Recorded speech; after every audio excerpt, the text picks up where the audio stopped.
नमस्कार दर्शक बंधु आपण मान सम्मुखें ये जो भिजुआल टी उपस्थापन करुच्ची यह एक ग्रामांचल भिजुआल ग्रामांचल लोक माने जो पंचुकर 5 दिन शेष 5 दिन एमाने घरे रही माँ बुद्धावती पाखरे तांकर व्रत रखी भागवत एवं कार्तिक महात्म्य पठन करुचंती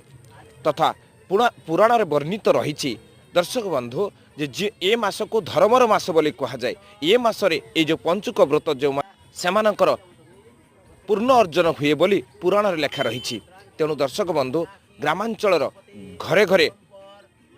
ये जो पूजा अर्चना चली सेमानकर पुण्य अर्जन पाई बांसीरू राधा गोविंद माइती रिपोर्ट RSTV ओडिशा आपण मानक आम चैनल तरफ अनुरोध आपण माने सहस्र मात्रा शेयर करने को